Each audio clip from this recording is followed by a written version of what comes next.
In 1945, the Bretton Woods Agreement established the dollar as the world reserve currency, which meant that international commodities were priced in dollars. The agreement, which gave the United States a distinct financial advantage, was made under the condition that those dollars would remain redeemable for gold at a consistent rate of $35 per ounce. The United States promised not to print very much money, but this was on the honor system, because the Federal Reserve refused to allow any audits or supervision of its printing presses.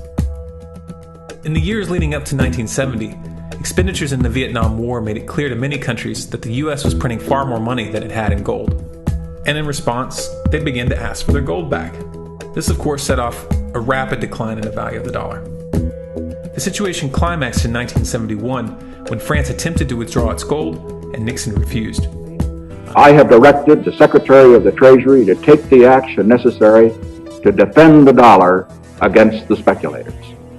I have directed Secretary Connally to suspend temporarily the convertibility of the dollar into gold or other reserve assets, except in amounts and conditions determined to be in the interest of monetary stability and in the best interest of the United States. This was obviously not a temporary suspension, as he claimed, but rather a permanent default. And for the rest of the world who had entrusted the United States with their gold, it was outright theft. In 1973, President Nixon asked King Faisal of Saudi Arabia to accept only US dollars as payment for oil and to invest any excess profits in US Treasury bonds, notes, and bills. In return, Nixon offered military protection for Saudi oil fields. The same offer was extended to each of the world's key oil-producing countries, and by 1975, every member of OPEC had agreed to only sell their oil in US dollars. The act of moving the dollar off of gold and tying it to foreign oil instantly forced every oil-importing country in the world to start maintaining a constant supply of Federal Reserve paper. And in order to get that paper, they would have to send real physical goods to America. This was the birth of the petrodollar. Paper went out, everything America needed came in, and the United States got very, very rich as a result.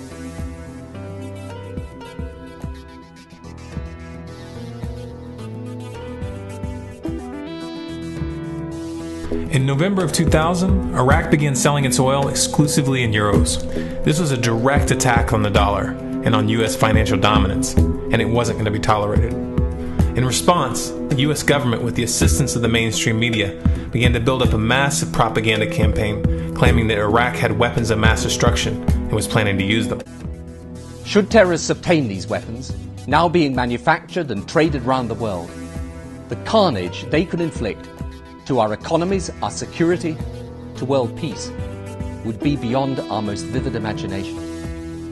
My judgment as Prime Minister is that this threat is real, growing, and of an entirely different nature to any conventional threat to our security that Britain has faced before. In 2003, the US invaded, and once they had control of the country, oil sales were immediately switched back to dollars. This is particularly notable due to the fact that switching back to the dollar meant a 15 to 20% loss in revenue due to the euro's higher value. It doesn't make any sense at all unless you take the petrodollar into account. So I came back to see him a few weeks later, and by that time we were bombing in Afghanistan. I said, "Are we still going to war with Iraq?" And he said, "Oh, it's worse than that." He said, he reached over on his desk, he picked up a piece of paper, and he said, I just got this down from upstairs," meaning the Secretary of Defense's office today, and he said, "This is a memo that describes how we're going to take out 7 countries in 5 years, starting with Iraq and then Syria, Lebanon, Libya, Somalia, Sudan, and finishing off Iran."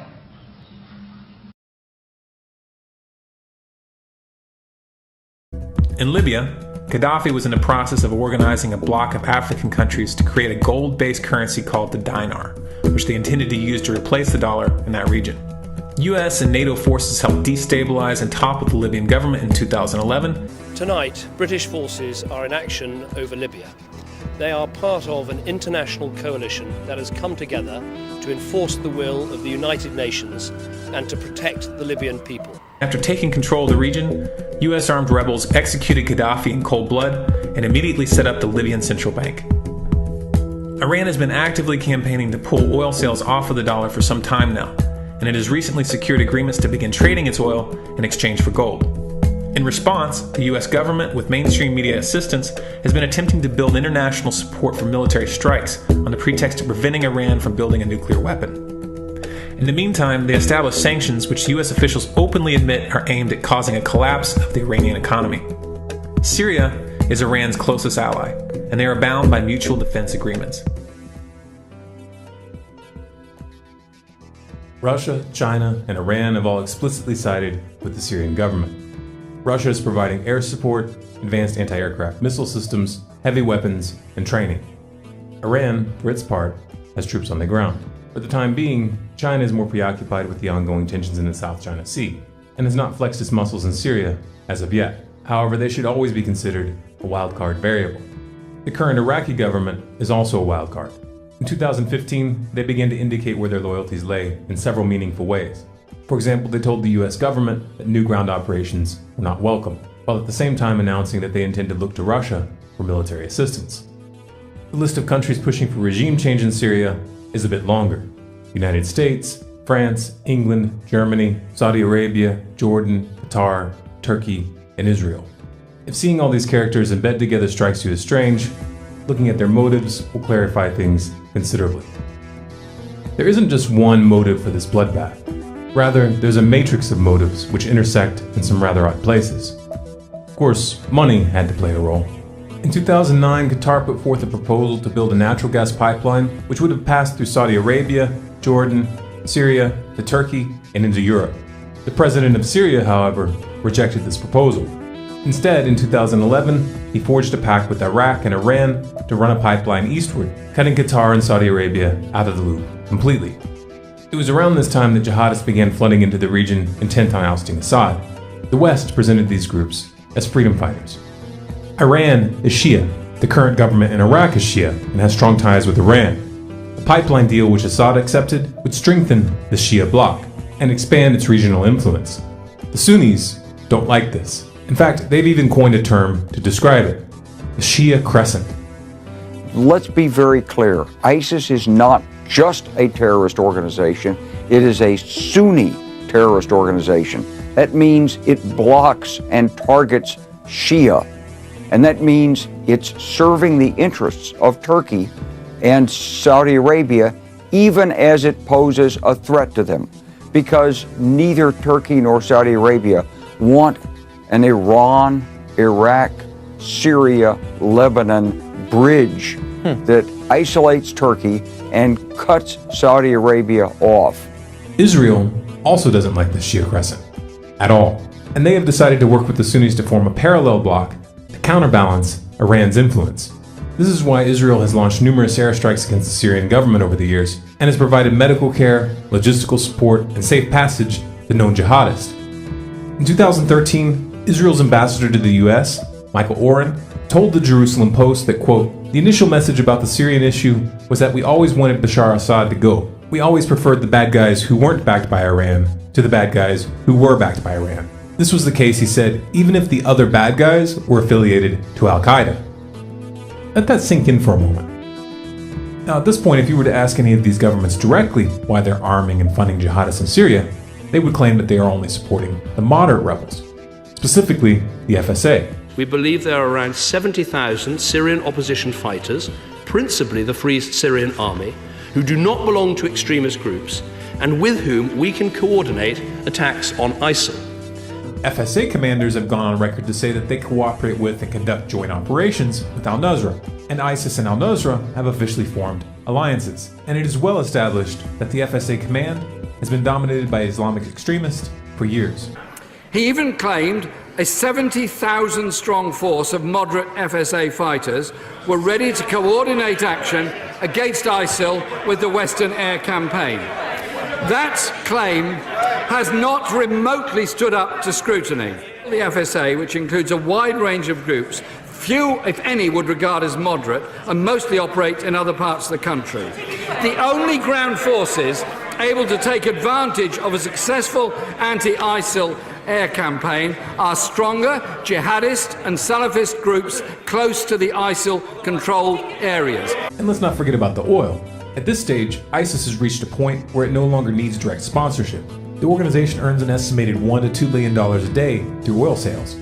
The US was aware of this, but did nothing to stop it. They didn't even condemn the country which was facilitating the sale of this oil. Russia, on the other hand, began targeting oil convoys headed into Turkey in November of 2015. Shortly thereafter, Turkey shut down a Russian Su-24 that supposedly violated Turkish airspace for 17 seconds. In response, Russia released satellite evidence that they claim shows how Turkey is smuggling oil from ISIS. The US government dismissed this evidence, but didn't counter it with any evidence of their own. So where is the oil going? All along, there's always been the idea that Turkey was supporting ISIS in some way. We know they've funneled people going through Turkey to ISIS. Someone's buying that oil that ISIS is selling. It's going through somewhere. It looks to me like it's probably going through Turkey. But the Turks haven't acknowledged that. They knew, but they did nothing. Why? Well, let's ask Mike Morrell, former deputy director of the CIA. There seemed to have been a judgment that, look, we don't want to destroy these oil tankers because that's infrastructure that's going to be necessary to support the people when ISIS isn't there anymore. And it's going to create environmental damage.